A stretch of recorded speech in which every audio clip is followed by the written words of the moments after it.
Good morning. எல்லாரும் எப்படி இருக்கீங்க? நல்லா இருக்கீங்களா? ரொம்ப நாள் ஆச்சு ஹாய் ஃப்ரெண்ட்ஸ் சொல்லி.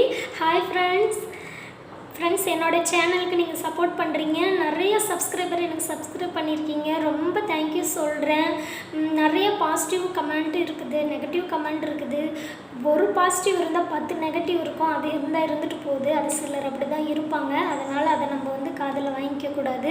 நான் நல்லா இருக்கேன், நீங்கள் நல்லா இருக்கீங்கன்னு நம்புகிறேன். உங்களுக்காக கடவுள்கிட்ட நான் கும்பிடுற கடவுள்கிட்ட நான் வேண்டிக்கிறேன். நீங்களும் எனக்காக ப்ரேயர் பண்ணிக்கங்க.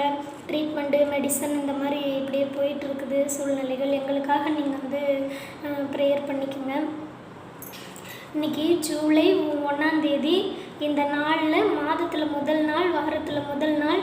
இந்த நாள் எல்லாத்துக்குமே சிறப்பாக அமையட்டும் ஃப்ரெண்ட்ஸ். எல்லாருமே இந்த நேரத்தில் நீங்கள் நினைக்கிற காரியங்கள் எல்லாமே வெற்றியிலே முடியும். யாரும் எந்த ஃபீல் பண்ணாதீங்க, கஷ்டப்படாதீங்க, டிப்ரெஷன் ஆகாதீங்க. நீங்கள் நினைக்கிற காரியங்கள் எல்லாமே சக்ஸஸாக முடியட்டும். படிப்பு ரொம்ப எஜுகேஷன் ரொம்ப முக்கியம். அதனால் குழந்தைங்கள தயவு செஞ்சு நீங்கள் ஸ்கூலுக்கு அனுப்பிடணும். குழந்தைங்கள லீவ் போட்டுட்டு வீட்டில் இருக்க விடாதீங்க.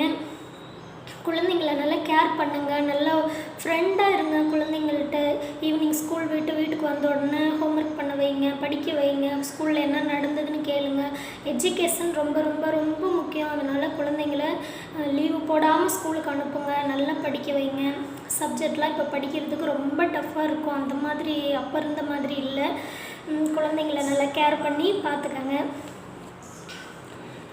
என் லைஃப்பில் மிகப்பெரிய ஒரு அனுபவம் ஃப்ரெண்ட்ஸ், எக்ஸ்பீரியன்ஸ் கிடச்சிது. எனக்கு படிப்புனா ரொம்ப பிடிக்கும். ஆனால் படிக்க மாட்டேன். ஓரளவுக்கு ஆவரேஜ் ஸ்டூடெண்ட்டு தான் நான்.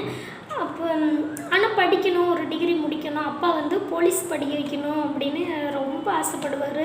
எங்கள் அப்பா எங்கே போலீஸ் பார்த்தாலும் என்னை கூட்டிகிட்டு போய் பேச வைப்பார்.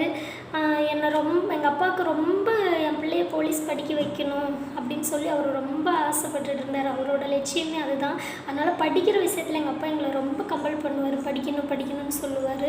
ஆனால் அப்பா ரொம்ப ட்ரிங்க்ஸ் பண்ணுவாருங்க ஃப்ரெண்ட்ஸ். குழந்தைங்க படிப்பு மட்டும் படிக்கணும் அப்படின்னு இருந்தால் மட்டும் பார்த்தாது. பேரண்ட்ஸ் நம்மளுக்கு ரொம்ப கோஆப்ரேட் பண்ணணும். பேரண்ட்ஸ் சப்போர்ட்டாக இருக்கணும். அது நம்மளுக்கு கிடையாது. ஆனால் ஆசை மட்டும் இருந்தது, போலீஸ் படிக்கணும்னு ஆசை மட்டும் இருந்தது. அப்பாவுக்கு இருந்தது, எனக்கு இல்லை. இப்போ 9th ஸ்டாண்டர்ட் படிச்சுட்டு இருந்தாங்க ஃப்ரெண்ட்ஸ். அப்போ ஃபேமிலியில் ஒரே சண்டை, பிரச்சனை, இந்த மாதிரி கஷ்டங்கள் எல்லாமே இருந்தது. அப்பா படிக்க வைக்கணும்னு ஆசைப்படுறாரு. அந்த ட்ரிங்க்ஸ் ஆனால் விட முடியல. அதனால் ஃபேமிலியில் ரொம்ப சாப்பாட்டுக்கே கஷ்டம்.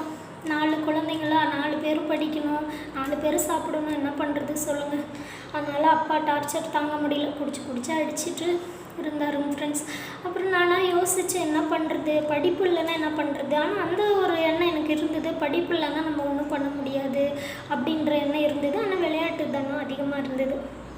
அப்புறம் ஒரு கட்டத்தில் ஸ்கூலுக்கே அனுப்ப முடியாத நிலைமை ஆயிடுச்சு. அப்பா ரொம்ப குடித்து ரொம்ப பிரச்சனை பண்ண ஆரம்பிச்சிட்டாங்க. அதனால் என்னோடய ஃப்ரெண்ட்ஸ் என் கிளாஸ், என் பெஞ்சில் பக்கத்து பெஞ்சில் உட்காந்துருப்பா. அவள் எங்கள் கிளாஸ் மிஸ், எங்கள் தமிழ் மிஸ்ஸோட பக்கத்து வீட்டில் இருக்கிற, பக்கத்து தெருவில் இருக்கிற பொண்ணு. ஆனால் எங்கள் கிளாஸ்மேட்டு தான், எங்கள் மிஸ், தமிழ் மிஸ். அப்புறமா நான் அவகிட்ட சொல்லி அழுதுட்டு இருந்தேங்க ஃப்ரெண்ட்ஸ். இந்த மாதிரி அப்பா ரொம்ப டார்ச்சர் பண்ணுறாரு, படிக்க முடியலடி, என்னடி பண்ணுறது, படிக்க வைக்க மாட்டாங்கன்னு நினைக்கிறேன், 9th முடிச்சிடுவாங்க, இல்லை ஏதோ மேரேஜ் பண்ணி வச்சுடுவாங்க அப்படின்னு சொல்லிவிட்டு ரொம்ப ஃபீல் பண்ணிட்டு இருந்தாங்க ஃப்ரெண்ட்ஸ். உடனே என் ஃப்ரெண்ட்ஸும் அவள் என்ன பண்ணினான்னா, நீ படிப்படி, கண்டிப்பாக நீ படிப்ப.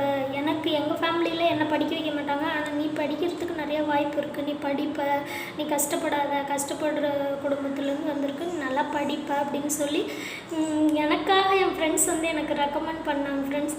அப்புறம் நான் வீட்டிலேருந்து கோவிச்சிட்டு ஸ்கூலுக்கு வந்துட்டு வீட்டுக்கே இன்றைக்கி போகலைங்க ஃப்ரெண்ட்ஸ். ஸ்கூல்லேயே உட்காந்து அழுதுட்டுருக்கேன். வீட்டுக்கு போனால் அப்பா அடிப்பார் குடிச்சிட்டு அப்படின்னு அதையே யோசிச்சுட்டு இருந்தேங்க ஃப்ரெண்ட்ஸ்.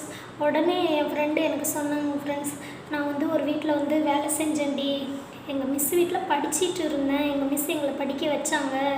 அதனால் நீ வேணால் நான் மிஸ்ஸுகிட்ட கேட்குறேன், நீ வேணால் மிஸ் வீட்டிலே இருந்து படிச்சுக்கோ, நம்ம தமிழ் மிஸ் வீட்டிலேருந்தே படிச்சுக்கோ, படிக்கிறதுக்கு ரொம்ப ஹெல்ப் பண்ணுவாங்க. ஆனால் அங்கே எந்த வேலையும் வைக்க மாட்டாங்க. ஆனால் நீ நல்லா படிக்கணும் அப்படின்னு, உனக்கு எல்லா செலவும் அவங்க பார்த்துப்பாங்க, நீ 9th முடிக்கிற வரைக்கும் உன்னை பார்த்துப்பாங்க அப்படின்னு சொல்லிட்டாங்க ஃப்ரெண்ட்ஸ்.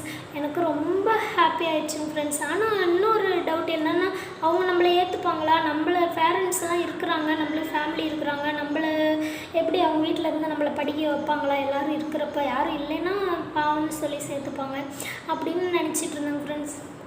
அப்புறமா இன்டர்வல் பெல் அடித்ததுக்கப்புறம் நான் மிஸ்ஸிட்ட போய் இந்த மாதிரி பேசினேன். டீச்சர், எங்கள் அப்பா வந்து ரொம்ப குடிச்சிட்டு டார்ச்சர் பண்ணுறாங்க, எங்களை படிக்க வைக்க மாட்டாங்க போல இருக்குது, 9th முடிச்சிடுவாங்க போல இருக்குது, படிக்க வைக்க மாட்டாங்க போல இருக்குது, எனக்கு ரொம்ப படிக்கணும்னு ஆசையாக இருக்குது அப்படின்னு சொல்லிட்டு, நான் உங்கள் வீட்டில் வந்து வேலை செஞ்சாவது நான் படிச்சுக்கிறேன் டீச்சர், ஏதாவது வேலை இருந்தால் கொடுங்க, நான் அதை செஞ்சாவது படிச்சுக்கிறேன் அப்படின்னு சொன்னாங்க ஃப்ரெண்ட்ஸ்.